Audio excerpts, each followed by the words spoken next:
Hello सभी को नमस्ते। जय हिंद जय भारत। आ जाओ फटाफट। आज हम डिस्कस करेंगे मोस्ट इम्पोर्टेंट कार्बनिक कंपाउंड्स, मतलब जिसमें कार्बन होगी। ठीक है ना, मोस्ट इम्पोर्टेंट कार्बनिक कंपाउंड्स जहाँ से क्वेश्चंस बनते ही बनते हैं।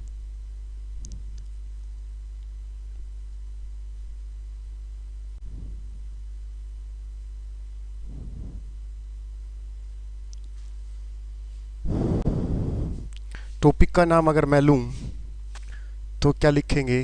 कार्बनिक या कार्बन के यौगिक।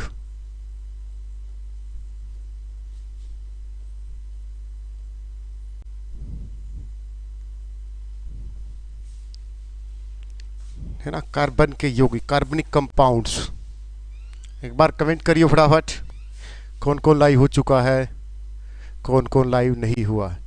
कार्बनिक कंपाउंड्स का मतलब होता है कि जिसमें कार्बन हो, कार्बन जरूरी होगी। ठीक है, मे उसमें हाइड्रोजन हो, ऑक्सीजन हो, अलग अलग नाम हो जाएंगे। ठीक है, लेकिन कार्बन उसमें क्या होगा? कॉमन होगा। ठीक है ना। अगर मैं आपसे सीधा पूछूं, सैलानी ढींगरा, गुड इवनिंग भाई। अगर मैं आपसे कोई भी सीधा क्वेश्चन पूछूं कि निम्नलिखित में से कौन सा कार्बनिक कंपाउंड है, तो आप बोलोगे सर जिसमें कार्बन होगा वो कार्बनिक कंपाउंड होगा। फिर उसको हम क्लासिफिकेशंस करेंगे कि कार्बनिक कंपाउंड्स के भी तो टाइप होंगे। ठीक है ना। क्या हम क्लासिफिकेशन करेंगे कि कार्बनिक कंपाउंड्स के भी तो टाइप होंगे। तो कार्बनिक कंपाउंड्स, अगर मैं आपसे सीधा सा क्वेश्चन पूछूं, ये क्वेश्चंस बताओ, निम्न में से विच ऑफ द फ्लोइंग, निम्न में से कौन सा यौगिक हाइड्रोकार्बन है?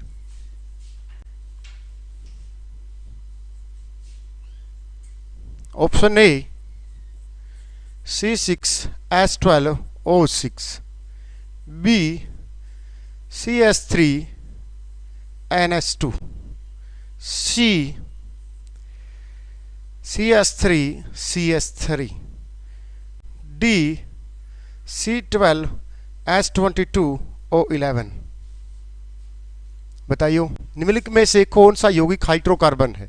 और ये सिंपल सा क्वेश्चन है वनडे एग्जाम का, और हम 10th स्टैंडर्ड की बुक में एनसीईआरटी चैप्टर नंबर 15 पढ़ रहे हैं, पुरानी जो ओल्ड एनसीईआरटी होती थी।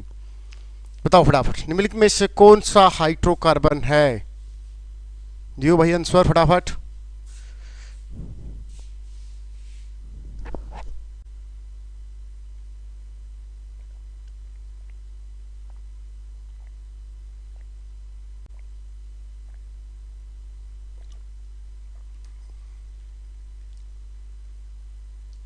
भाई सारे सर सही बोलते हैं कि तुम, मुझे ही वो करना पड़ेगा कि आ जाओ क्लास चल रही है।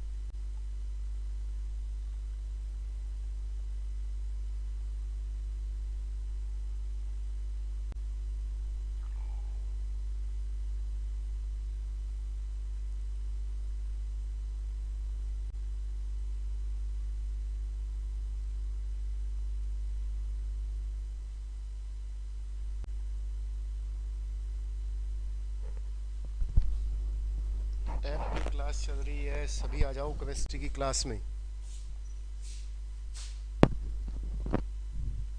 सुखविंदर, डी गलत है। मैंने बोला है हाइड्रोकार्बन, सिंपल सा क्वेश्चन है।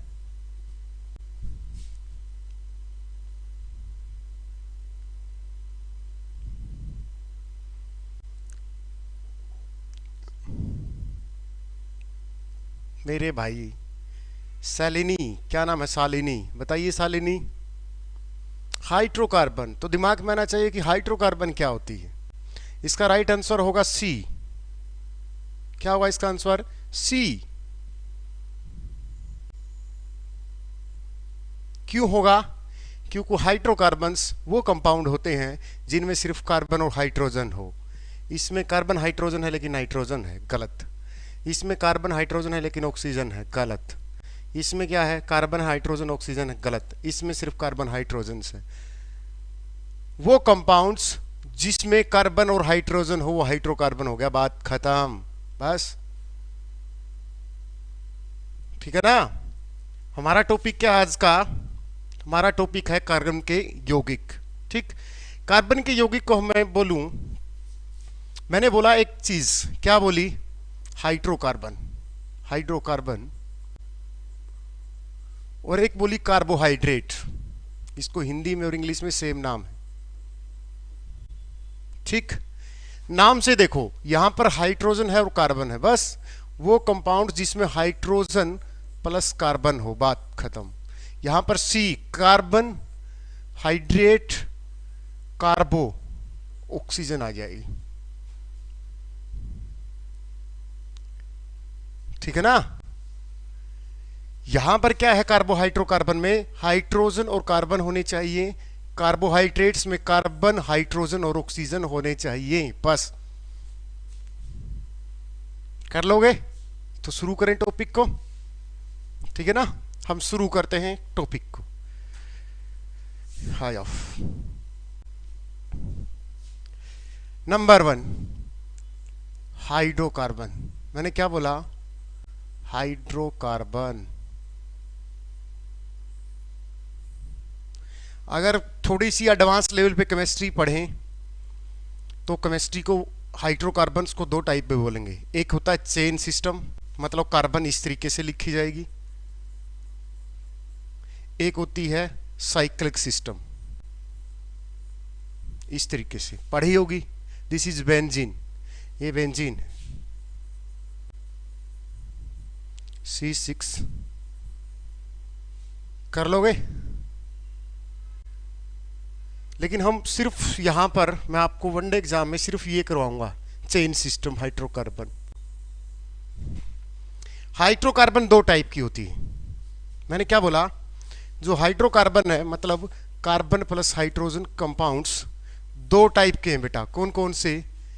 कल एक क्वेश्चन पूछा था लाइव में, संतृप्त, इसको इंग्लिश में बोलते हैं सैचुरेटेड। क्या बोलते हैं? Saturated hydrocarbon. दूसरा होता है असंतृप्त। क्या लिखा मैंने? असंतृप्त, इसको बोलते हैं अनसैचुरेटेड इंग्लिश में। ठीक है ना। संतृप्त हाइड्रोकार्बन कौन से होते हैं ये हमें पता होना चाहिए। फिर असंतृप्त हाइड्रोकार्बन दो प्रकार के होते हैं। ठीक है ना। मैंने क्या बोला? संतृप्त हाइड्रोकार्बन एक प्रकार का होता है, सिर्फ एल्केन। लेकिन ये दो टाइप का होता है। कौन सा? एल्कीन और एल्काइंस। किसी को डाउट हो? एक एक चीज सीखेंगे बारीकी से, पूरे प्यार से। बस बोलते जाओ कि सर चलो चलो आगे, सर हमें समझ में आ रहा है। सर मैं 6-7 क्लास पीछे चल रहा हूं, क्या करूं मैं? कोई बात नहीं सुखविंदर, टेंशन मत ले, चल रहा है। ठीक है ना, समझ में आया? अब बढ़ते हैं आगे। एक एक चीज, what is alkane, what is alkene, what is alkyne, ये पढ़ेंगे हम। ठीक है, और बहुत ही बारीकी से करेंगे, एक एक एग्जाम्पल लेके करेंगे, और उस तरीके के क्वेश्चन भी लेंगे कि एग्जाम में क्या पूछेगा, बस। ठीक है ना, क्योंकि पढ़ने से ज्यादा वो इंपॉर्टेंट होता है कि पूछता क्या है, उसका पता होना चाहिए हमें। ठीक है ना, आ जाओ। इसने बोला सर एल्केन। क्या बोला इसने? एल्केन। पहले तो ये पता होना चाहिए एल्केन किसका टाइप है? हाइड्रोकार्बन का। ठीक है, एल्केन किसका टाइप है? हाइड्रोकार्बन का। कौन से हाइड्रोकार्बन का? सैचुरेटेड का, संतृप्त हाइड्रोकार्बन। ठीक है ना। एल्केन क्या होता है? वो हाइड्रोकार्बन, वो हाइड्रोकार्बन मतलब जिसमें कार्बन और हाइड्रोजन हो, वो हाइड्रोकार्बन जिनमें कार्बन कार्बन के बीच क्या हो बेटा? सिंगल बॉन्ड हो, एकल आबंध। कार्बन कार्बन के बीच, मजा आएगा, गारंटी है। कार्बन के बीच क्या हो? सिंगल बॉन्ड हो, सिंगल, या इसको इंग्लिश हिंदी में लिखेंगे एकल, सिंगल बॉन्ड हो। I am right? कैसे? एग्जाम्पल देखो।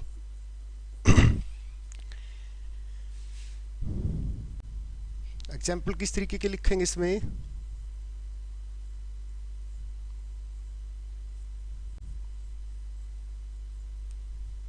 देखो, और ले लो एग्जाम्पल,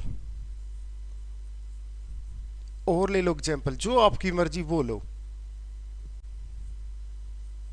CS3, CS2, CS3, ठीक है।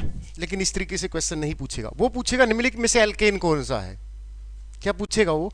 निम्नलिखित में से कौन सा एल्केन है, 4 ऑप्शन होगा, और हमें पता किस तरीके से चलाएंगे, वो तो हम काउंट ही नहीं कर पाएंगे कि कार्बन कार्बन कितनी है, कौन सा सिंगल बॉन्ड है, कौन सा डबल बॉन्ड है। अगर उसने डायरेक्ट फार्मूला दे दिया, अगर मैंने ये लिख दिया कि C4H10 निम्नलिखित में से क्या है, 4 ऑप्शन दे दिए, एल्केन है, एल्कीन है, एल्काइन है, नन ऑफ दीज है, तो आप बोलोगे सर ये तो आपने बताया नहीं, ठीक है ना। C4H10, तो आप बोलोगे sir this is a type of alkene, sir ये एल्केन है। कैसे, आइए जानते हैं। इस एल्केन का जो सूत्र होता है वो क्या होता है, CnH2n+2, ये मोस्ट फार्मूला, इंपॉर्टेंट फार्मूला है। यहां पर n क्या है, कार्बन की संख्या, कि उस कंपाउंड में कार्बन कितने हैं, ये इंपॉर्टेंट है, ठीक है ना। यहां तक समझ में आया हो। CnH2n+2, ये इसका फार्मूला है एल्केन का, जहां पर n क्या है, नंबर ऑफ कार्बन। देख मैंने अभी एग्जांपल दिया था C4H10, देखो बेटा 4 रखो इस फार्मूले में, C4 रख दिया, 4 गुणा में 2 8 + 2, C4H10 एल्केन है। बस हो गया इस फार्मूले से। किसी को डाउट हो,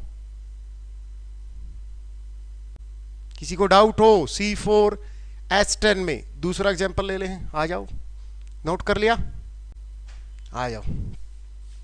क्या पढ़ रहे हैं हम, एल्केन। ध्यान रखना जहां पर सिंगल सिंगल बॉन्ड हो वहां एन आएगा पीछे से, क्या आएगा, एन, ANE, ANE। कहां पर, जहां कार्बन कार्बन के बीच क्या हो, सिंगल बॉन्ड हो, चाहे कार्बन की वो लाइन कितनी भी बड़ी क्यों ना हो, ठीक है ना। कार्बन कार्बन के बीच जहां पर सिंगल बॉन्ड आएगा वहां पीछे नाम के एन आएगा, क्योंकि बोला सर मीथेन, जैसे हम पढ़ते हैं सर मीथेन, आपने कभी ये वर्ड ऐसा नहीं लिखा होगा मीथीन, लिखा कभी है नहीं, आपने वर्ड पढ़ा होगा मीथेन। क्या पढ़ा है, METHAN, मीथेन। ये नाम के पीछे एन, ये वाला कहां से आया, फार्मूला CH4, क्योंकि कार्बन कार्बन क्या है, हाइड्रोजन के बीच क्या है, यहां पर सिंगल बॉन्ड है। किसी को डाउट हो, पूछो और आ जाओ। निम्न में से चाहे आप आर्ट के हो, ये दिमाग में वहम ना पालो कि हम साइंस नहीं आती, ये साइंस नहीं चल रही, सिर्फ कॉन्सेप्ट चल रहा है, ये सोच के चलो ये कॉन्सेप्ट हिस्ट्री का है बस, ठीक है ना। इसको दिमाग में साइंस बाड़ो ही मत की साइंस पढ़ रहे हम। निम्नलिखित में से कौन सा एल्केन का उदाहरण है, कौन सा एल्केन है, इस तरीके से क्वेश्चन पूछेगा वो। Option A C5H12, C 612H18, C C7H16, D C9H20। बताओ फटाफट, फटाफट बताओ। शालिनी, सुखविंदर, सुखदेव, भीषम रावत, फटाफट बताओ बेटा।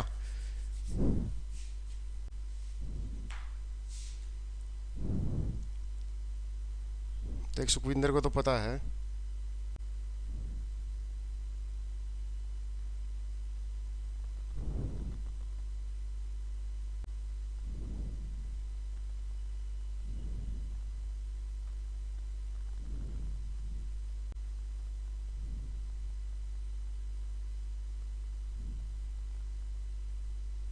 बताइए फटाफट। सुखविंदर पिटेगा।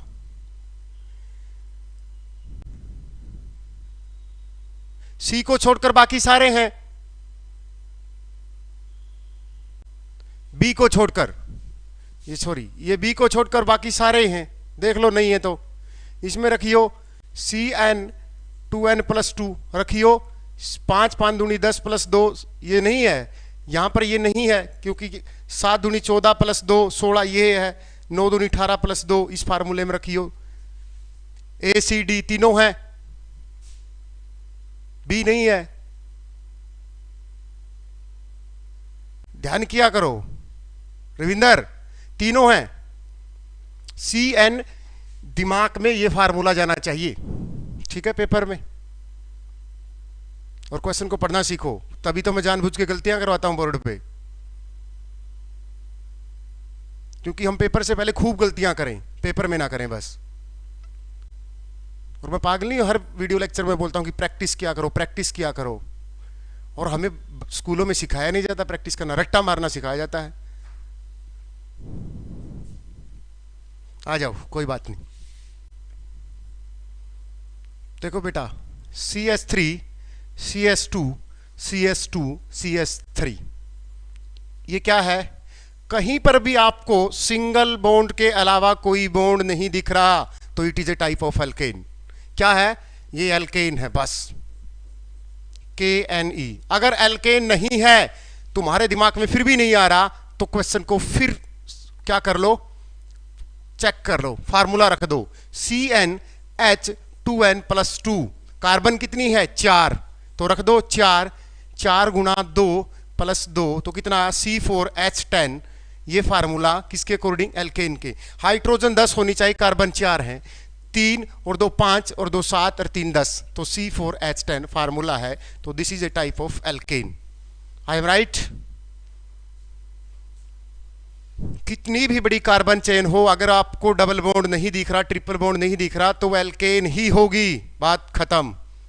ठीक है ना?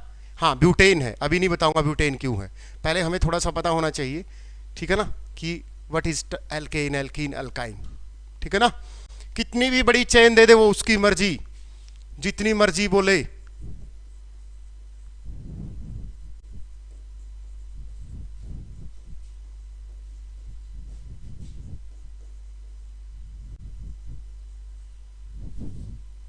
जितनी बड़ी मर्जी हो उतनी बड़ी चेन दे दे वो, कोई दिक्कत नहीं है। क्या है ये? चेक कर लो। ओबियसली बात है एल्केन होगा, सिंगल बॉन्ड है हर जगह। लेकिन इसको भी क्लियरफाई कर लेंगे।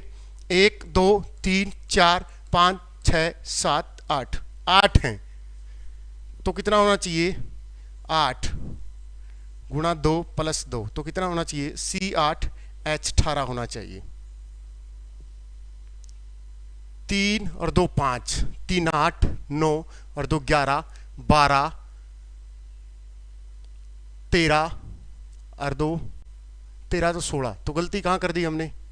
देखियो गलती कहाँ हुई, ये बच गई। 3 और 2 5, 3 8 और 1 9 और 2 11 और 1 12, 12 और 6 18। ठीक है ना? कर लोगे याद? आ जाओ, कोई दिक्कत नहीं, छोड़ो, आ जाओ। फिर आता है बेटा कौन सा? एल्कीन। एल्कीन, ALKENE, क्या नाम लिखा? ईन। नाम के पीछे ईन आएगा किसी के, जहां पर क्या हो, वो वो हाइड्रोकार्बन, जहां कार्बन के बीच में क्या हो, जहां कार्बन कार्बन के बीच क्या हो? डबल बॉन्ड हो। क्या हो? हिंदी में बोलेंगे द्वि आबंध, डबल बॉन्ड हो। ठीक है ना? क्या हो? कार्बन कार्बन के बीच क्या हो? डबल बॉन्ड हो। कैसे? एग्जांपल देख लो। CS2 double bond CS2, 2 carbon, क्या लिखेंगे इसको? डबल बॉन्ड दिखा तो एल्कीन कर देना, नाम के पीछे ईन लगा दियो। अब 2 कार्बन हैं तो ईथ आएगा, तो नाम लिखेंगे ETHENE, क्या लिखेंगे? इथीन। ये भी बताऊंगा, ये मीथीथ, प्रोब्यूटेन, पेंटहेक्सा क्या होते हैं, पहले इनको समझो थोड़ा थोड़ा।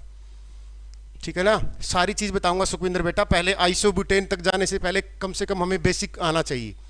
ठीक है ना?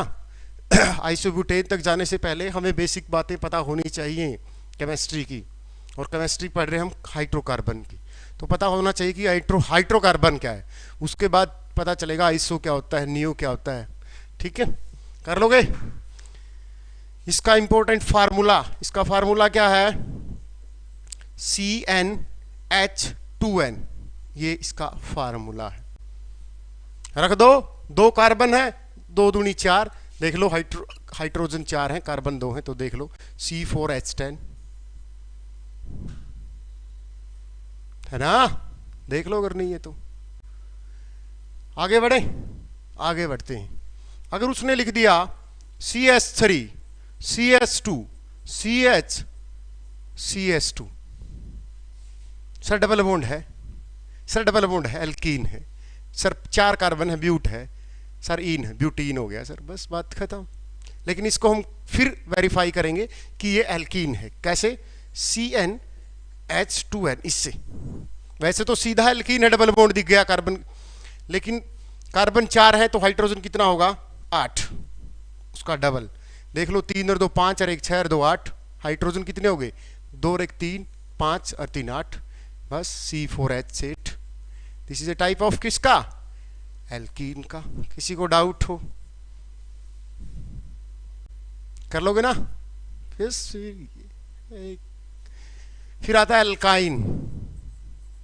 क्या आता है, एल्काइन, ALKYNE, ये नाम पीछे, जहां क्या हो, कार्बन कार्बन के बीच क्या हो, ट्रिपल बॉन्ड हो, कार्बन कार्बन के बीच क्या हो, ट्रिपल, इसको हिंदी में क्या बोलेंगे, त्रिआबंध।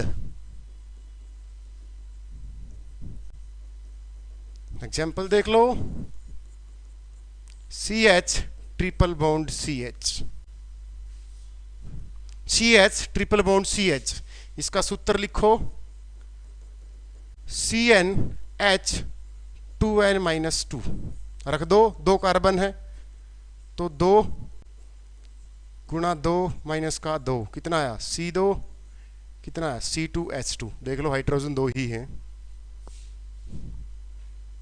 बताओ भाई, यहां तक किसी को डाउट हो, एल्केन में, एल्कीन में, अल्काइन में, सर हमें समझ में। Alkane is a type of saturated hydrocarbon, संतृप्त हाइड्रोकार्बन जिसमें सिंगल बॉन्ड होता है। वो असंतृप्त अनसैचुरेटेड हाइड्रोकार्बन वो होते हैं जिसमें डबल और ट्रिपल बॉन्ड हो।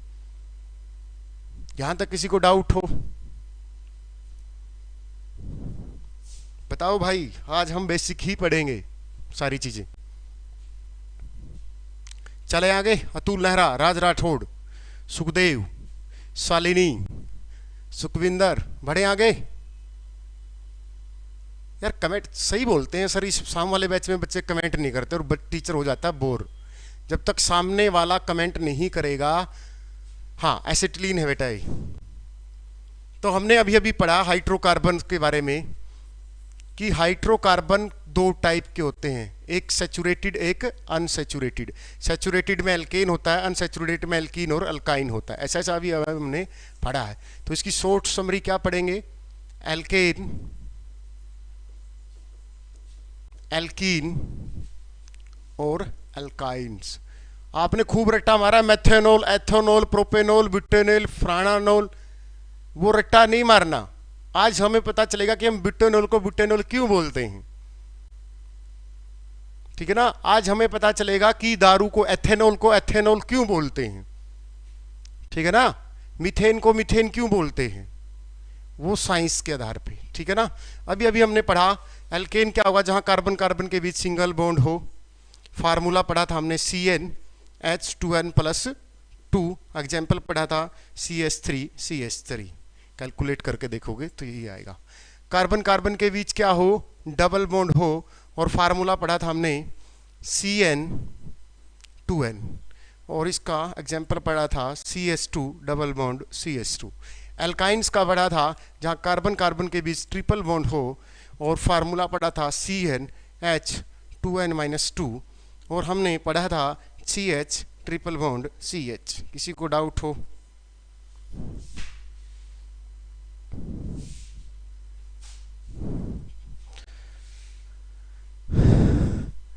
बढ़े आगे या और एग्जाम्पल लें कोई।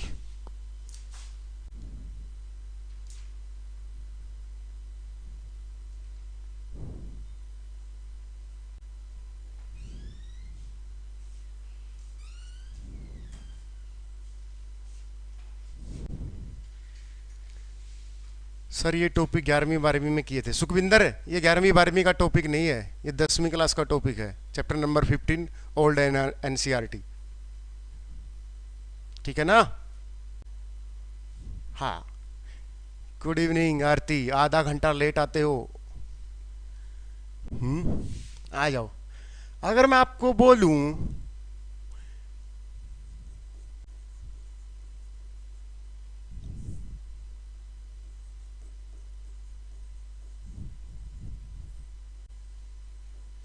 अगला स्टेप है, लेकिन स्टेप से पहले क्वेश्चन होना चाहिए, टीचर में ये गुण होना चाहिए कि बच्चे का चेक करे। इसने पूछा, इसने प्रोपेन का पूछा, मैंने प्रोपीन का पूछ लिया।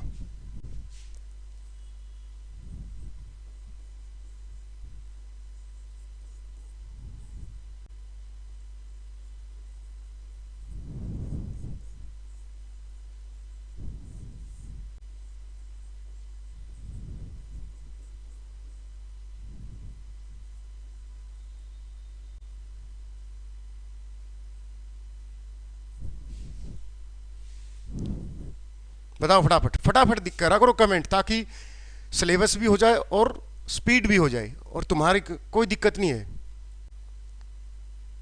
आरती, ये डिनर पिनर याद बाद में कर लियो, अच्छी पढ़ाई कर लो, डिनर कोई और तैयार करेगा भविष्य में। ठीक है ना? सब कुछ सेक्रीफाई कर दो एक साल जिंदगी का, डिनर भी, लंच भी और ब्रेकफास्ट भी कोई और तैयार करके देगा टेबल पे। राइट आंसर क्या होगा? सुखविंदर, शाबाश। नाम क्या है ये देखना हमें, ये मैंने अभी तक नहीं बताया बस।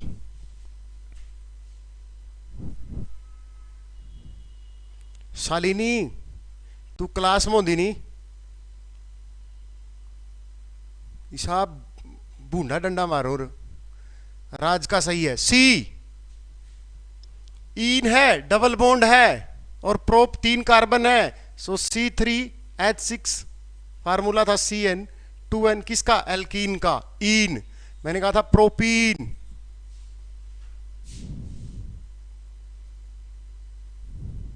आजा, कोई बात नहीं, छोड़, गलती तो करवाई थी क्योंकि अभी ये टॉपिक शुरुआत नहीं हुई है। ठीक है ना? अब देख, सीख शालिनी।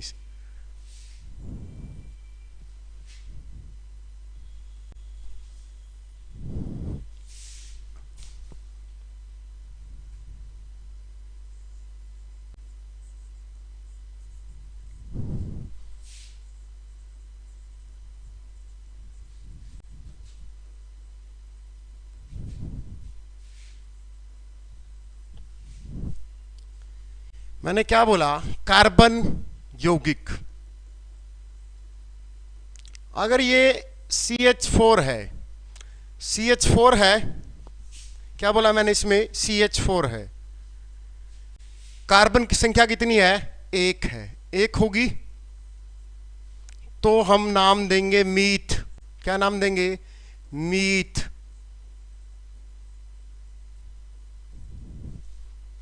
क्या देंगे? मीथ। अब पीछे एन क्यों लगाएंगे? क्योंकि सिंगल बॉन्ड है। क्या है? सिंगल बॉन्ड है। क्या है? तो नाम क्या हो जाएगा इसका? मीथेन। I am right? ठीक है ना? अब आ जाओ, अगर यहां पर CS3 कोई एग्जाम्पल है तो कार्बन संख्या कितनी है?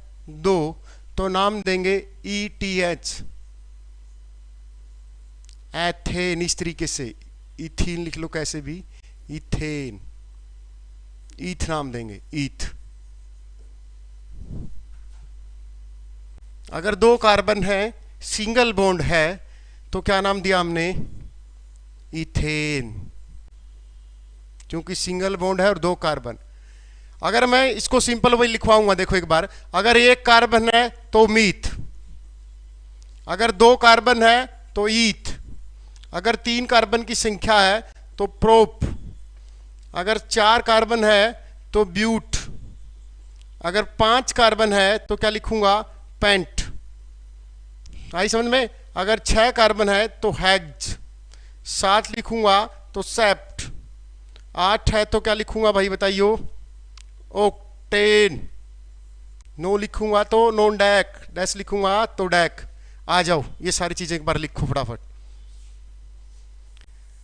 आ जाओ, कोई बात नहीं, समझ 20 बार समझाऊंगा, लेकिन नीति साफ ईमानदारी करना खुद से। नहीं आ रहा तो पूछो, कोई दिक्कत नहीं है, लेकिन अपने आप को अंधेरे में मत रखा करो। अगर मैं बोलूं बेटा यहां पर CS2 डबल बॉन्ड CS2, क्या बोला मैंने, CS2 डबल बॉन्ड CS2, नाम कार्बन कितना है, 2 है, कार्बन क्या है, 2 है, क्या है, कार्बन की संख्या 2 है, तो मैं नाम दूंगा किसका, ईथ का। लेकिन डबल बॉन्ड है तो डबल बॉन्ड में एल्कीन, तो क्या जाएगा बेटा पीछे, ईन, क्या जाएगा, ईन, तो क्या लिखेंगे, EN, इथीन। ये देख फर्क दिख रहा होगा सीधा। अगर मैंने लिखा यहां पर तीसरा नाम और ले लो, CH triple bond CH, carbon की संख्या 2 ही है, लेकिन ट्रिपल बॉन्ड बन रहा है, एल्काइन है, तो नाम के पीछे क्या आएगा, आइन, क्या आएगा, आइन, तो क्या हो जाएगा, एथाइन, जिसको एसिटिलीन भी बोलते होगे तुम। किसी को डाउट हो, अगर 2 कार्बन दिखे तो ईथ, लेकिन फिर बॉन्ड देखो, अगर सिंगल बॉन्ड है तो इथेन, डबल बॉन्ड है तो इथीन, अगर ट्रिपल बॉन्ड है तो एथाइन, बात खत्म, बस है ही कुछ नहीं। हम जब नोमेनक्लेचर पढ़ेंगे इसका, IUPAC नेम पढ़ेंगे, जब तुम कह रहे थे कि आइसोब्यूटाइल बताना सर, वो तब आएगा जब हमें ये चीजें पता होगी। यहां तक किसी को डाउट हो, बढ़े आगे, आ जाओ, फिर तुम्हारे पेज में आगे कर लेना, मैं इसी को रफ कर देता हूं, फिर आ जाओ। मैंने ले लिया CS3 CS3 CS3, यहां पर CS2 आएगा बेटा, क्या आएगा, CS2 आएगा, ठीक है ना। कार्बन की संख्या कितनी है, आपको दिख रही होगी, कार्बन की संख्या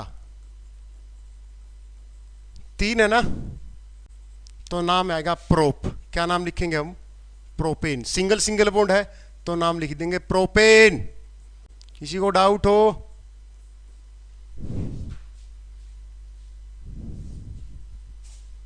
ठीक है ना। क्या लिखा हमने, कार्बन की संख्या कितनी है, 3 है, 3, तो क्या लिखा, प्रोप, बस। कार्बन 1 है तो मीथ, 2 है तो ईथ, 3 है तो प्रोप। फिर देखो उसमें बॉन्डिंग कौन सी है, सिंगल बॉन्ड है तो मीथेन, डबल बॉन्ड है तो इथेन, ट्रिपल बॉन्ड है तो एथाइन, और सिंगल है तो इथेन। अब आ गया प्रोपेन, जब कार्बन 3 है, किसी भी नाम में कार्बन 3 है, ठीक है ना। हाँ, कपिल करेंगे बेटा डिस्कस ये सारी चीजें। अगर मैंने ये बोल दिया CS3CH डबल बॉन्ड CS2, तो सीधा सा नाम, पहले तो कार्बन की संख्या देखो 3 है, नाम लिख दिया हमने प्रोप। फिर पता चला डबल बॉन्ड है, एल्कीन है, तो नाम के पीछे लगा दिया प्रोपीन, जो भी मैंने पूछा था। फिर प्रोपीन का फार्मूला क्या था, अभी हमने बताया, CnH2n था। C कार्बन 3 है तो हाइड्रोजन कितनी हो जाएंगी, C3H6, देख लो, 3 और 1 4 और 2 6, जो मैंने तुमसे क्वेश्चन पूछा था। CH C triple bond CH, carbon की संख्या कितनी है, 3 है, तो क्या आएगा, प्रोपाइन, फार्मूले में रख दो, CN2n-2 रख दो, C3H 3 गुणा 2 माइनस का 2, तो कितना, C3H4 प्रोपाइन। देख लो CS2 आएगा यहां पर, क्या आएगा, सॉरी गलती होगी भाई रमेश, गलती होगी, क्या आएगा, 3 दूनी 6 C3, हाँ, तो भाई रमेश यहां पर CS3 आएगा, ठीक है ना। कितनी आए, 3 और 1 4, ठीक है ना? क्या बोला सुखविंदर? CnH2n-6 वाले इनका भी एग्जाम्पल हो जाएंगे, हो जाएगा, सारा होगा, रुक जाओ, एक एक चीज, एक एक स्टेप बढ़ रहे हैं हम आगे, ठीक है ना? अगला स्टेप देखो,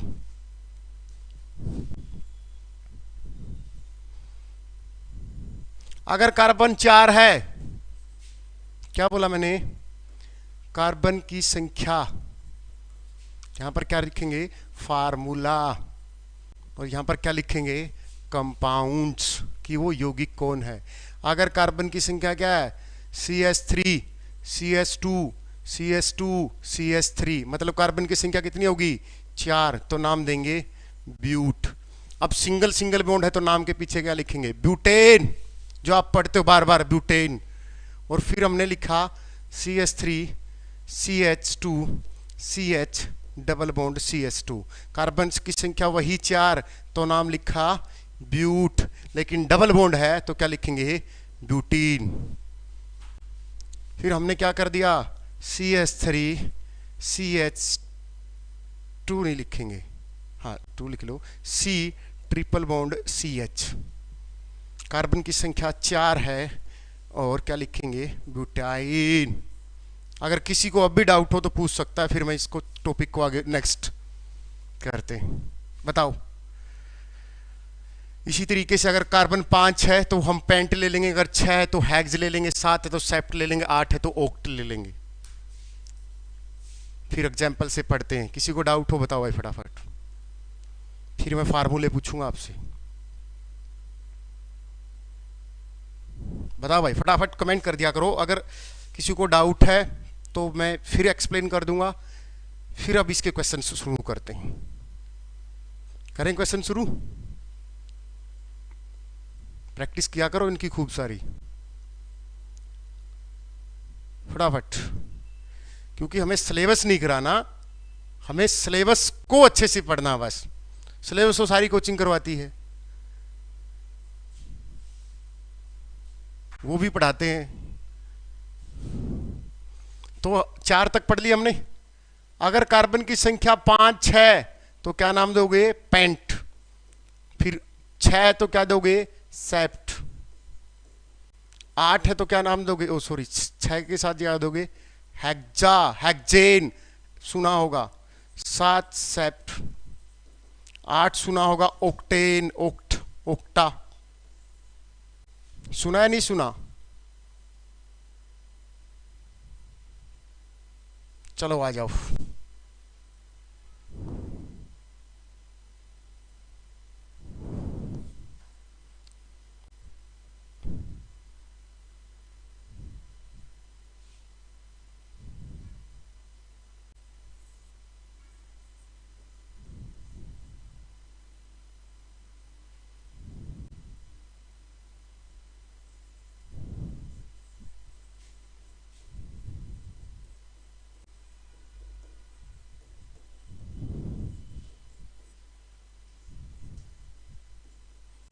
ध्यान से सोचना, वरना ऑनलाइन ही पिटाई कर दूंगा।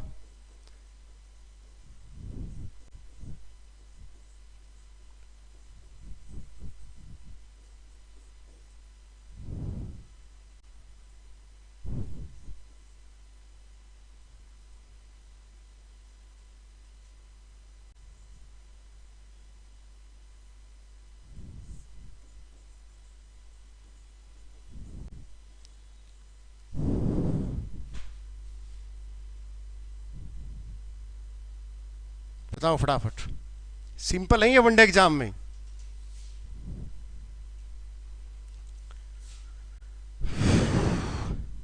क्योंकि पहले हमें बेसिक क्लियर होना चाहिए, फिर उसके बाद जो मर्जी वो कुछ भी दे देगा, हम पटाख दे कर लेंगे उस क्वेश्चन को। रट्टा मारने की जरूरत ही नहीं पड़ेगी हमें कि फलाने का सूत्र है। क्यों रट्टा मारे हम? हमें पता होना चाहिए कि अगर कार्बन 5 है तो हम एक वर्ड यूज करेंगे पेंट, बात खत्म। हमने पेंट लगा दिया। फिर देखेंगे इसमें बॉन्ड कौन सा है। बॉन्ड किससे पता चलेगा? फार्मूले से पता चलेगा। फार्मूला कहाँ अप्लाई करेंगे हम? कार्बन को देख के। कार्बन कहाँ देखेंगे? यहाँ पर देखेंगे।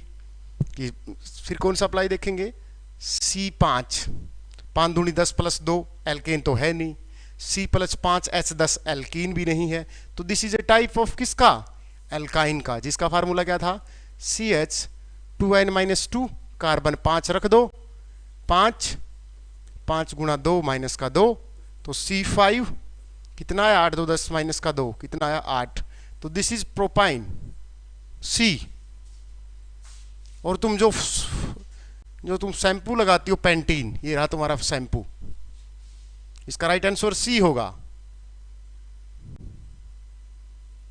और तुम शैम्पू लगाती हो वो B है। कर लोगे याद? यहां तक किसी को दिक्कत हो फिर अगला स्टेप शुरू करें। बताओ फटाफट, करें शुरू, आ जाओ। अब हमने कंपाउंड को बनाना सीख लिया। क्या कर लिया हमने, कंपाउंड्स को बनाना सीख लिया कि हु इज ब्यूटेन, कि जिसमें 4 कार्बन होंगी और सिंगल बॉन्ड होगा ब्यूटेन। अगर 4 carbon double bond butene, 4 carbon triple bond butyne, ठीक है ना, ठीक है ना। क्या बोला हमने, जहां पर 5 कार्बन होगी पेंट, सिंगल बॉन्ड है पेंटेन, डबल बॉन्ड है पेंटीन, ट्रिपल बॉन्ड है पेंटाइन, बात खत्म। अब हमने कंपाउंड को बनाना सीख लिया, हमें पता लग गया what is alkane, what is alkane, what is alkyne, और हमें पता चल गया कि जो कौन सा कंपाउंड्स एल्केन है, कौन सा एल्कीन है, कौन सा एल्काइन है, फार्मूले से भी, बॉन्ड से भी और नाम से भी, तीनों चीज हमारे पास अब है, ठीक है। अब हम क्या करेंगे, किसी भी चीज को इनसे जोड़ देंगे। जोड़ेंगे कैसे, इनकी शादी करा देंगे, और जब आदमी की शादी हो जाती है तो उसका फंक्शन चेंज हो जाता है, क्योंकि एक नया फंक्शन उसके साथ ऐड हो जाता है, ठीक है ना। छोड़ दे सुखविंदर यार, तू शैम्पू के पीछे पड़ गया, मैं तो मजाक कर रहा था। मैंने क्या बोला, अब हमने एक ब्यूटेन कंपाउंड बना लिया और उस ब्यूटेन कंपाउंड के पीछे एक चीज और लगा दी, जो हमारा अगला स्टेप है, ठीक है ना। अभी हमने एक कंपाउंड बनाया था थोड़ी देर पहले, C2H6, ये कौन सा कंपाउंड है, CnH2n+2 वाला कंपाउंड है, 2 दूनी 4 + 2 C2H6, this is a type of alkene, और दिस इज क्या है, इथेन, क्या है ये, इथेन है। आई एम राइट, हमने कंपाउंड बना लिया है। अब इस कंपाउंड के पीछे मैंने क्या लिख दिया, C2H5OH, क्योंकि एक हाइड्रोजन यहां चली गई, क्योंकि हमें क्या है, कार्बन की वैलेंसी 4 है, कितनी है, 4 है, और 4 ही वैलेंसी हो सकती मैक्सिमम कार्बन की, तो C2H6 की बजाय क्या हो जाएगा, C2H5OH। अब ये OH कौन है, ये हमारी अगली स्टडी होगी, ठीक है ना। अगली स्टडी होगी फंक्शनल ग्रुप की, जिसको हिंदी में बोलते हैं अभिलक्षीय समूह। क्या बोलते हैं, अभिलक्षीय समूह। जब एक दूसरे की शादी हो जाती है तो आदमी का काम करने का तरीका बदल जाता है। अब जो काम इथेन करती थी, अब वो काम कौन करती है, एथेनॉल। अब ये क्या था, सिर्फ एक एल्कीन थी, सिर्फ क्या थी, एल्केन थी, लेकिन अब कौन होगी, एल्कोहल होगी, तो चेंज हो गया ना। अब ये दारू है, लोगों को नशा करती है, तो फंक्शन चेंज हो गया ना, हो गया नहीं हो गया। तो अब हम पढ़ेंगे अगली स्टडी फंक्शनल ग्रुप। क्या बोलते हैं हम इसको, फंक्शनल ग्रुप, जिसको हिंदी में बोलते हैं अभिलक्षीय, अभिलक्षीय समूह।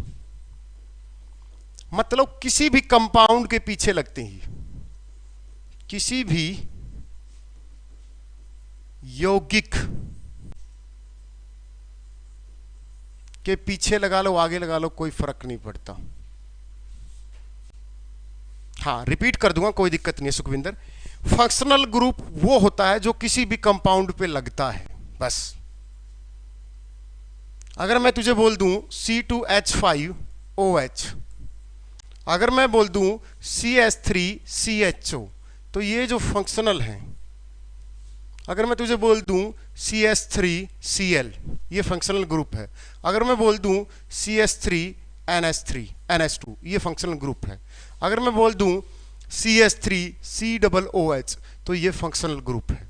अब हम इनकी स्टडी करेंगे, ठीक है ना, कि किसी भी कंपाउंड के पीछे कोई ग्रुप लग जाता है और वो उसकी संरचना को या उसके स्ट्रक्चर को चेंज कर देता है, उसकी केमिकल प्रॉपर्टी को चेंज कर देता है, तो वो क्या हो जाएगा, फंक्शनल ग्रुप हो जाएगा, ठीक है ना। और यहां से हमें कोई ज्यादा स्टडी नहीं करनी है, बस वो जब फंक्शन ग्रुप लगता है तो उसका नाम में क्या चेंज हो जाता है यही मायने रखता है, ठीक है ना।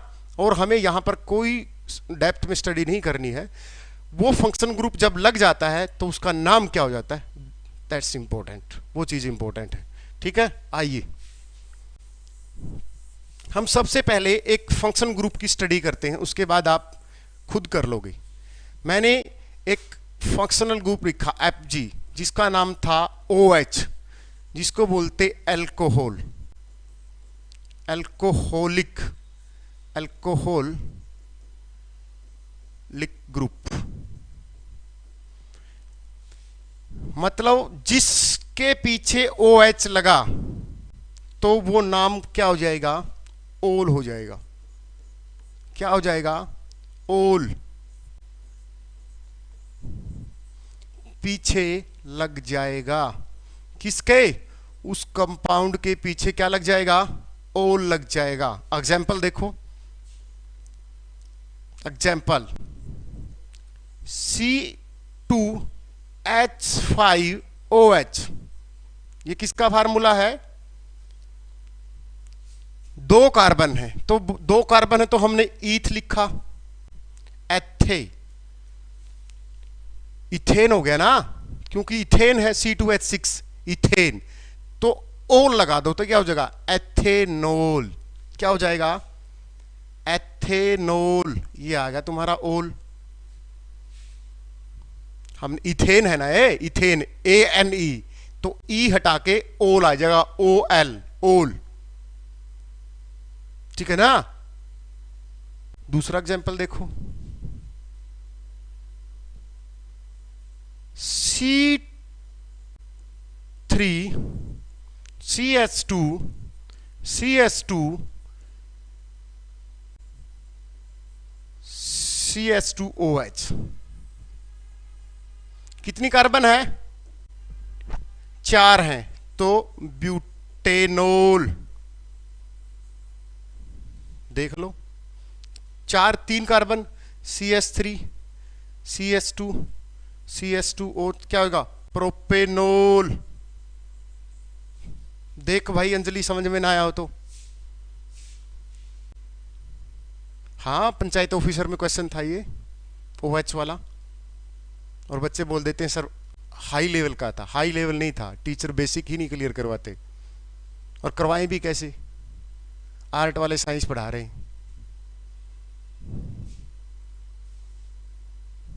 पंचायत ऑफिसर में क्वेश्चन था ओल का, हरियाणा में 2017 में हुआ था जो। यहां तक किसी को डाउट हो फिर आगे बढ़े। कार्बन के पीछे ओल लग जाएगा, क्या लगा हमने, अगर फंक्शन ग्रुप OH लिखा तो नाम चेंज हो जाएगा, पीछे ओल लगा देंगे। यहां तक किसी को ना समझ में आया हो, बढ़े आगे, आ जाओ और एग्जांपल देख लेते हैं।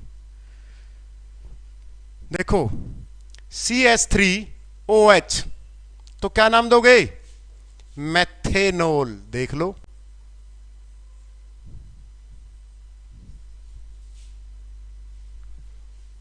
C2, ये मेथेनोल, यह दारू है, यह अल्कोहल पीने पर आदमी अंधा हो जाता है, ये भी लिख लो, यह अल्कोहल पीने पर आदमी अंधा हो जाता है। क्वेश्चन पूछेगा निम्नलिखित में से कौन सा यौगिक पीने पर आदमी अंधा हो जाता है, तो कौन सा है, मेथेनॉल है। आदमी पीने पर आदमी क्या हो जाता है, अंधा हो जाता है, और मृत्यु भी हो जाती है। भाई तुम बोलते ना कि गांव कि बिहार में फलाने डिस्ट्रिक्ट में इतने आदमी मारे गए जहर से, क्योंकि दारू क्या हो जाती है, जहरीली हो जाती है, ठीक है ना। सालिनीन कैसे बताएंगे सिस्टर, आजकल तो हर कोई मास्टर बना बैठा है, पढ़ाएगा कौन इसको। हाँ, गंदी शराब बोल लो, इसको कुछ भी लिख लो, आदमी अंधा हो जाता है मेथनॉल पी के, ठीक है। फिर आते हैं ये C2H5OH, क्या है, 2 कार्बन है, तो क्या हो जाएगा, एथेनॉल। और ये आपकी दारू है, कौन सी है ये, जो आप पीते हो, एथेनॉल। अब ये बनती कहां से, ये भी सिखाऊं, ये भी सिखाऊं कि ये बनती कहां है। कहीं घर पे जितने भी होंगे सारे गांव से होंगे, और शहर वालों को ही पता है, जब हम बोलते हैं कि घर की काढ़ी हुई दारू, बोलते हैं ना कि घर की निकाली हुई दारू बहुत ही नशा करती है। क्योंकि नशा इसलिए करती है क्योंकि उसके जो कंस्टिट्यूएंट होते हैं, जो उसके कम, आप उसको बोलो, उसका जो तालमेल है कि कितना वाटर होगा, कितने क्या होगा, वो होता ही नहीं। भाई सुखविंदर नहीं पीते तब भी निकालनी पड़ेगी, क्योंकि पूछता है कि अल्कोहल किस प्रक्रिया के द्वारा बनाई जाती है। और बचपन में हम पढ़ते थे किण्वन अभिक्रिया, फर्मिटेशंस। क्या बोलते थे, फर्मिटेशंस। गांव में एक मटका लिया, किसी ज्वार या मक्के में बीच में रखा, उसमें गुड़ डाला, फिर क्या हुआ, धीरे धीरे, पता नहीं क्या करते, मुझे तो नहीं पता, ठीक है ना। आ जाओ, बीच में लिख लो इसको, किण्वन अभिक्रिया, इसको बोलते हैं फर्मिटेशन, फर्मिटेशंस। क्वेश्चन पूछेगा कि फर्मिटेशन में कौन सी गैस निकलती है, क्वेश्चन नंबर 1। फर्मिटेशन में पहला जो कैटालिस्ट है वो कौन होता है, दूसरा कैटालिस्ट कौन होता है, फर्मिटेशन में शुगर किस में टूटती है, या शुगर के इस कंस्टिट्यूएंट को कौन तोड़ता है। इस तरीके से 6-7 क्वेश्चन बन जाएंगे, ठीक है ना। किण्वन अभिक्रिया में क्या होती है, हम सबसे पहले शर्करा को लेते हैं, ठीक है ना। और शर्करा में हम एक एंजाइम लेते हैं, इनवर्टेस। क्या लेते हैं हम, इनवर्टेस एंजाइम लेते हैं, जो क्या करता है, इस शर्करा को तोड़ देता है, किसमें, ग्लूकोज और फ्रैक्टोज में। किसको, ग्लूकोज और फ्रैक्टोज में, ठीक है ना, फ्रैक्टोज।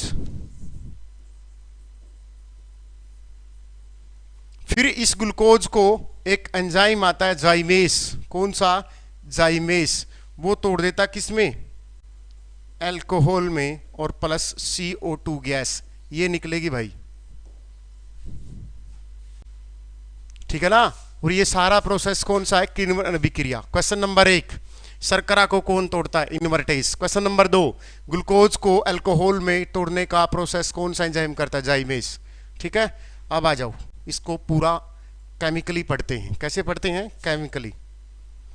C12O22O11, हमने क्या लिया, इनवर्टेस लिया, क्या लिया, इनवर्टेस। इसने क्या कर दिया, C6H12O6, ये ग्लूकोज हो गई भाई, ग्लूकोज। क्या यार,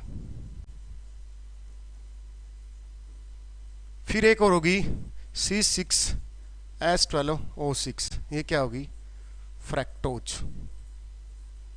फिर इसको ले लो, ग्लूकोज को, C6H12O6, यहां पर हमने दूसरा एंजाइम ले लिया, जाइमेस। और ये दोनों इंपॉर्टेंट हैं, जाइमेस और इनवर्टेस, कहीं छोड़ दो, ये इसलिए लिखाए हैं। किण्वन अभिक्रिया में 3 ही क्वेश्चन बनते हैं। किण्वन अभिक्रिया में फर्मिटेशन में कौन सी गैस निकलती है, CO2। फर्मिटेशन में शर्करा को कौन तोड़ता है, शुरू में इनवर्टेस और बाद में जाइमेस, ठीक है ना। ये इंपॉर्टेंट है दोनों। अब किसमें तोड़ा, C2H5OH प्लस 2CO2, देख लो भाई, ठीक है ना।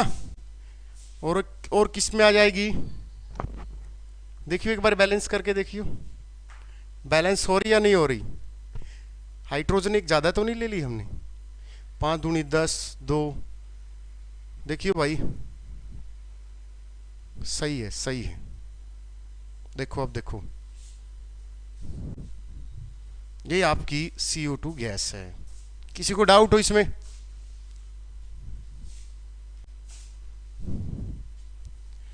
बताओ भाई, यहां तक किसी को डाउट हो?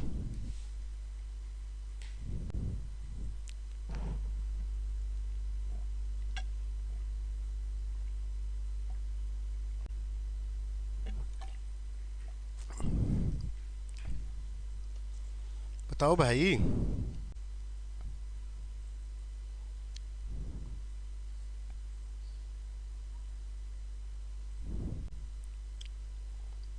बताओ फटाफट। यहां तक आज का टॉपिक था। फिर हम अगले 15-20 मिनट में, अगले क्लास में फंक्शनल ग्रुप पढ़ के 15 मिनट में, उसके बाद हम केमिकल रिएक्शंस करेंगे अच्छी अच्छी। ठीक है ना?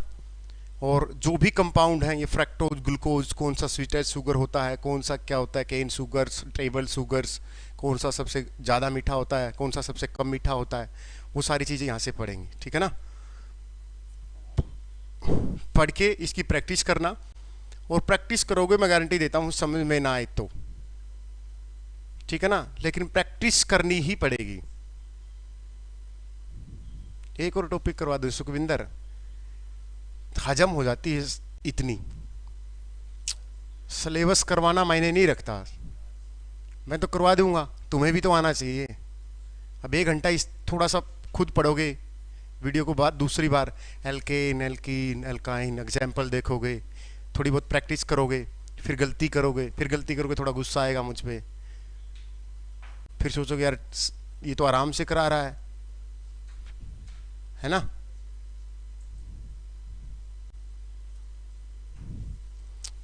कल तुम्हें पढ़ के आना है ये फंक्शन ग्रुप, ये फंक्शनल ग्रुप, ये फंक्शनल ग्रुप, ये फंक्शनल ग्रुप, ये फंक्शनल ग्रुप, ये पढ़ के आने हैं कल।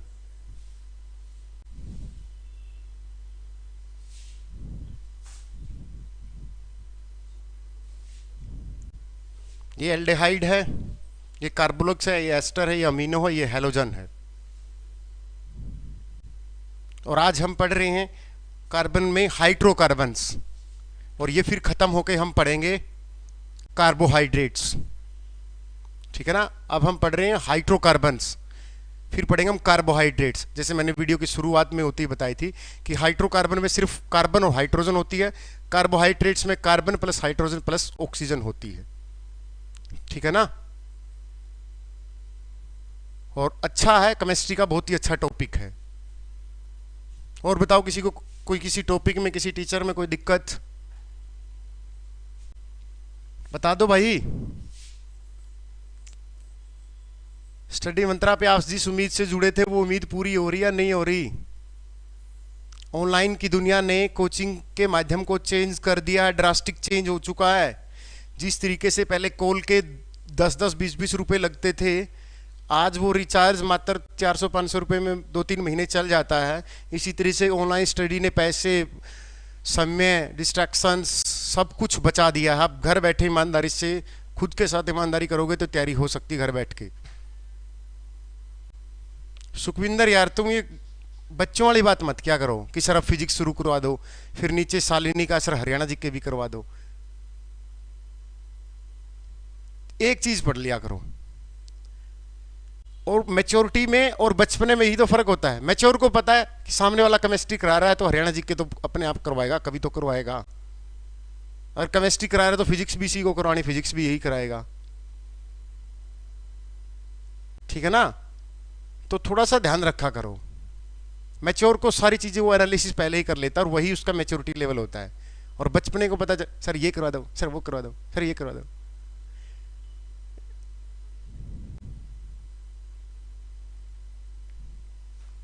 तो बायोलॉजी चल रही थी, केमिस्ट्री चल रही थी, HSC4 वाले सर फिजिक्स नहीं हुई। मेरे भाई बायोलॉजी कराने दे उसको, एक केमिस्ट्री करा रहा है, कोई ज्योग्राफी चल रही है, कहाँ पर हिस्ट्री पॉलिटी चल रही है, कहीं मैथ चल रहा है, कहीं इंग्लिश चल रही है, फिर भी बच्चे का भरने में नहीं आता। अब बताओ उसका क्या कर लेंगे? है कोई इलाज उस चीज का? या तो बोलो कि सर हमारी क्लास नहीं चल रही, सर टीचर नहीं आ रहा, सर टीचर क्लास में टाइम पास करता है, सबसे ज़्यादा मैं ही करता होगा, है ना, क्योंकि मुझे ही मज़ा आता है बात करने में। बाकी बेचारे टीचर तो सारे पॉइंट टू पॉइंट टॉपिक ही पढ़ाते हैं। तो कोई स्टडी मंत्रा में चाहे 2 महीने लग जाए, टीचर ऐसे लेके आते हैं जेन्युइन, जिसका सारा रिकॉर्ड चेक करके सब कुछ, कि ईमानदार भी है, मेहनती भी है, करेक्टर से भी अच्छा है, बाई नेचर भी अच्छा है, वो टीचर हम लेके आते हैं।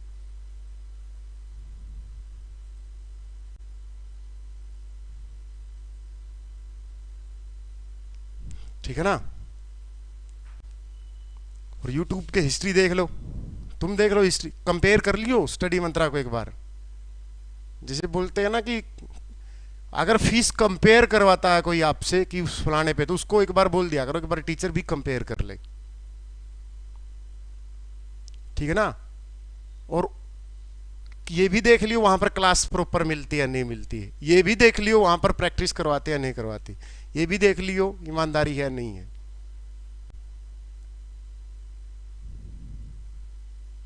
हमारे डेमो में वही टीचर है जो ऐप पे है, और ऐप पे वही टीचर है जो डेमो पे है। कोई दोबारा दूसरा फेस नहीं है, कोई दूसरा दिखावा नहीं है कि अंदर कुछ और हो बाहर कुछ और हो, वही सारे के सारे टीचर हैं। और ऐसा एक भी टीचर नहीं है जिसको हमने यूट्यूब पे डेमो नहीं दी, क्योंकि कई बच्चे सोच ले कि सर हमने इस टीचर को देख के लिया था, तो बेटा ऐप पे वही टीचर है। मेहनत का मेहनताना लेते हैं सारे के सारे टीचर्स, सारे 600-700 रुपये घंटा अच्छे टीचर्स हैं, एक्सपीरियंस है, और खुद अच्छे एग्जाम्स की तैयारी करके अच्छे अच्छे तो मेहनत से करते हैं, लेकिन होना ना होना किस्मत की भी बात है। ठीक है ना। ऐसा नहीं है कि एसके सर थे पहले, खुद थे रेलवे में, हर्ष मेहता सर हैं, एचसीएस क्वालिफाई हैं,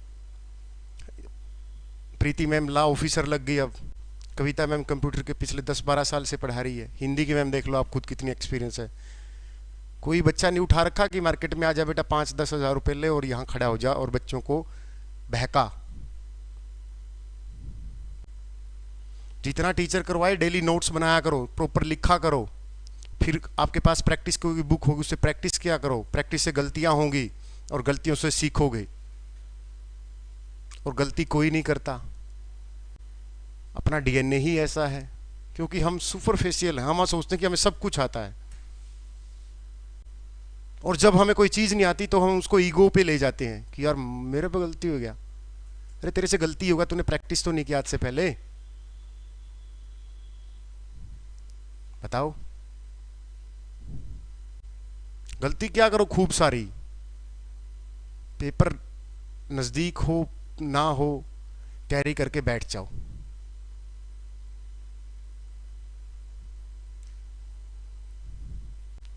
आगे एग्जाम जाए तो दीवा लगा करो भगवान के पास, भगवान अच्छा हुआ आगे चला गया। हमारी खुद की बता दें, हमारा पेपर 23 अक्टूबर को तो हरियाणा पुलिस सब इंस्पेक्टर का, हमारी वाली वैकेंसी में 23 अक्टूबर से वो पेपर 2 दिसंबर पे चला गया, लगभग 1 हफ्ते पहले भगवान के आगे हाथ जोड़े थे, वहाँ 10 दिन और मिल गए पढ़ने को। और ऐसा नहीं था कि एक बुक को 20-20-30 बार ना रगड़ रखा हो, क्योंकि 2013 से वहीं थे, पहले तैयारी की फिर पढ़ा रहे थे। वो 10 दिन इतने लग रहे थे कि 10 साल मिल गए हों पढ़ने को, जितना पढ़ा था। और 2 दिन के बाद 10 दिन और मिल जाते, तब भी ऐसा होता कि थोड़ा सा और रगड़ दें, क्योंकि पेपर मायने नहीं रखता। हमने पेपर दिया है, पेपर के बाद हमारे हिस्से में क्या है ये मायने रखता है। पेपर तो हमने जिंदगी में पता नहीं 500 दिए होंगे, क्या बचा। हाँ Salini, Haryana police sub inspector. Salini पूछ रही कि सर आप पुलिस में हो, ठीक है ना। तो हमें वो 10 दिन ऐसे लगे थे, 2018 की बात है ये, 2 दिसंबर 2018 को पेपर था हमारा। तो हमें वो लगा था कि यार 10 दिन 10 साल के बराबर, कि हाँ 10 मजा आ गया। और मैंने खुद, जब मुखर्जी नगर में ही क्लास लेता था मैं, तो मैंने खुद बोल दिया था राकेश यादव सर को कि सर मैं अब किसी भी बैच में क्लास नहीं लूंगा, मेरा पेपर आ गया। तो लगभग सितंबर अक्टूबर और उससे पहला 1 महीना, 3 महीने ऐसे थे कि रूम से बाहर नहीं निकले थे हम, और कोई भी नहीं था, अकेला ही रहता था। क्योंकि उस समय को और कोई एग्जाम ही नहीं था, सारे दोस्त घर पे आ गए थे। तो ये बोरिंग होता ना, कपिल ने जैसे कमेंट करा सर मैं बोर हो जाता हूँ सर, डिमोरलाइज हो जाता हूँ। तो हमारे डिमोरलाइज को मोरलाइज में डिमोटिवेट होने में एक ही चीज का फर्क है, सिर्फ लगन का। ठीक है ना, सिर्फ लगन का और हमारे नजरिए का। हर चीज को मोहब्बत की तरह करो, किताबों से भी। जिस तरह हम किसी लड़की को लेकर सीरियस हो जाते हैं, पढ़ाई को लेकर उतना ही सीरियस रहा करो, तब जाके आजकल सफलता मिलती। और दूसरी सफलता का सबसे बड़ा जो आजकल का सूत्र है वो है धैर्य। पेशेंस किसी के पास बचा नहीं है। एक एग्जाम नहीं निकला, 2 नहीं निकले, 4 नहीं निकले, बस तभी हो गए डिमोरलाइज। पेपर नहीं आया तब डिमोरलाइज हो गए। तो आप खुद सोचो, पहले क्या होता था कि आदमी कम थे, जॉब ज्यादा हुआ करती थी, थोड़ा बहुत पढ़ा लग गया, फिर धीरे धीरे कंपटीशन बढ़ा, फिर अच्छे बच्चे लगने लगे, अच्छे बच्चे लगे, फिर बहुत अच्छे बच्चे लगने लगे, अब बहुत अच्छे प्लस धैर्य। ठीक है ना, क्योंकि अब कंपटीशन बढ़ गया है। अब उससे काम नहीं चलता कि हमने एक एग्जाम दिया और हम लग गए, 2 लग गए, 3 लग गए, 3 दे दिया, 4 दे दिया। अब नहीं लगते, क्योंकि पहले कंपटीशन कम था, अब कंपटीशन भी हो गया है। और जो बच्चा धैर्य है वही लेके आता है जॉब को फाइनल। अगर आज मेरे से कोई पूछे कि सर जॉब कौन लगता है, मैं एक ही बोलूंगा, जिसके पास धैर्य है वो जॉब लगता है आजकल। 1 साल में। और दूसरी प्लस बात, आजकल ऑनलाइन की दुनिया में देखा हमने, ऐसे ऐसे मास्टर हैं यार, चलो मास्टर होने के नाते बोलना तो नहीं चाहिए, लेकिन मेरे जो अंदर का कीड़ा है वो मुझसे बुलवा लेता है। जिनका खुद को यार कभी ग्रुप डी का नहीं निकला, वो बच्चों को कोचिंग दे रहे हैं, फलाना कर रहे हैं, धिकड़ा कर रहे हैं। अब वो बच्चा कोचिंग लेगा 6 महीने, क्योंकि बच्चा वो होता है एक, जैसे हम बोलते हैं ना कि जैसे हम गांव में उपला, जिसको हम बोलते थे गोसा, उपला, उसको कैसा भी आकार दे लो, अब बच्चा उसकी तरह होता है, मटके की तरह। उसको क्या पता कि सामने वाला पढ़ा रहा है वो एग्जाम में आएगा नहीं, या सामने वाले की क्वालिफिकेशन क्या है। यस, मैं तो बोलता हूं कि प्राइवेट सेक्टर में भी एक पैमाना होना चाहिए कोचिंग का। मेरा खुद का नजरिया है ये, बाकी मैं गलत भी हो सकता हूं, सॉरी उसके लिए, लेकिन मेरा खुद का पैमाना है। इतनी तो आर्टिकल देता है मुझे 19, बोलने की आजादी है मुझे इतनी तो, कि कोचिंग सेक्टर में भी पैमाना होना चाहिए कोचिंग का। क्योंकि बच्चा 6 महीने, साल, 1 साल, 2 साल वहां खराब करके फिर कहीं जाता है, उसको जॉब नहीं मिलती, फिर वो बच्चा डिमोरलाइज हो जाता है। कम से कम बच्चों को पढ़ा के इतने तो नैतिक मूल्य दे दो, अगर बच्चा जॉब ना लगे तो जिंदगी में कभी हताश ना हो। बच्चे को इतना तो तैयार कर दो मेंटली कि कोई बात नहीं बेटा, जॉब आज नहीं तो कल, कल नहीं तो परसों, नहीं भी लगा कोई बात नहीं, दुनिया 125 करोड़ लोग रहते हैं, और 125 करोड़ में से 2.5-3 करोड़ लोगों के या 2 करोड़ लोगों के पास ही जॉब होगी, तो बाकी के लोग भी तो रहते हैं इस धरती पे, इंडिया में। अब कोचिंग को धंधे के रूप में बना लिया है कि साला यहां से पैसा आएगा, इस पैसे से ये होगा, इस पैसे से इतना पैसा कर लो, इतनी इतनी वो फीस लेके इतना वो कर दो। अब वहां पर कम से कम कंटेंट तो दे दो बच्चों को, मजे से सोते हैं, सेटिस्फाई है लाइफ में। हमने कोई किसी का ना मन में कभी बुरे की हाँ ये गलत है ये सही है, हाँ सही कर रहे हैं, टीचर पढ़ाओ भाई बस जाओ। आज तक कभी किसी टीचर को नहीं बोला होगा कि सर आपने ज्यादा घंटे ले लिए, सर आपने ये ले लिया, सर आप ये नहीं करवा रहे। मैं किसी टीचर्स को बस डेमो तक ही उसको परखता हूं, जब उसका मैं टेस्ट लेता हूं उसके बाद किसी भी टीचर्स को नहीं देखता, कि क्योंकि वहां उसके टीचर का सब कुछ कैरेक्टर झलक जाता है 1-2 घंटे में।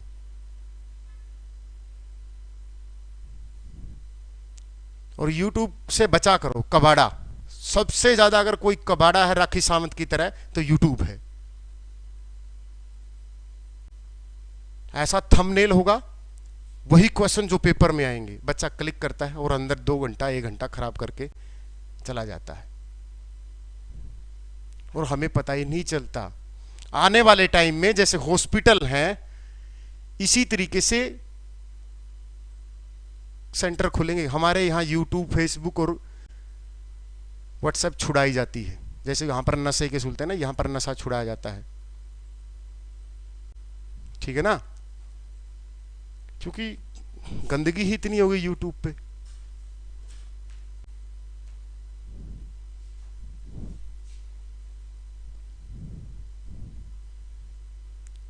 ठीक है, मोटिवेट रहा करो, खुश रहा करो, आज नहीं तो कल, कल नहीं तो परसों। लेकिन मैं बोलता हूं कि आज अगर सफलता का एक ही सूत्र है, सिर्फ धैर्य। जिसके साथ, जिसके पास पेशेंस है, ईमानदारी है, आज नहीं तो कल, कल नहीं तो परसों। भगवान इतना निर्दयी नहीं है कि किसी की तरफ नहीं देखता। वो क्वांटम फिजिक्स की तरह काम करता है, माइक्रो लेवल पे हर चीज देखता है। ठीक है ना, कोई मुसीबत दे देगा, देख लो इसकी औकात कैसी है। अगर उसी औकात में, उसी समस्या में अगर हम पजल हो गए, उलझ गए, तो फिर क्या कर लेंगे आगे? क्या पता उस वो हमारा हमारा एग्जाम ले रहा हो, देख तो लूँ ये ऐसे ही अपने आप को शेर बोलता है, या अंदर से शेर है या नहीं है, या ऐसे ही अपने आप को बोलता है कि नहीं मैं परफेक्ट हूँ, मैं तो कार्नोट इंजन हूँ, मेरी एफिशिएंसी 100% है, मैं कहीं पर भी गलती नहीं करता। वो पता नहीं किस तरीके से हमारा एग्जाम ले ले, और वहाँ हम असफल हो जाएं तो वो हमारे अंदर कांटा लगा देगा। समस्या को समस्या समझना ही समस्या है, और समस्या को समस्या ना समझना ही असली लाइफ है। समस्या को हमें चैलेंज लेना चाहिए कि बस हाँ, कि हाँ यार मुझे मैथ नहीं आ रहा, तो चैलेंज लो, यार इसकी औकात है साला, ये मुझे नहीं आ रहा, अभी करूँगा, देख आ जा। जिस तरीके से हम किसी को चैलेंज लेते हैं ना कि फलानी कोई चीज़, उसको उसी तरीके से लो। आप चैलेंज लेते होगे कि देख मैं इसकी बॉल पे सिक्सर नहीं मार सकता, ले भाई आजा अभी मारूंगा। तो इसी तरीके से उस समस्या को भी लो कि आजा तुझे ही देखूंगा, तू ही बता कौन सा चैप्टर है, बता।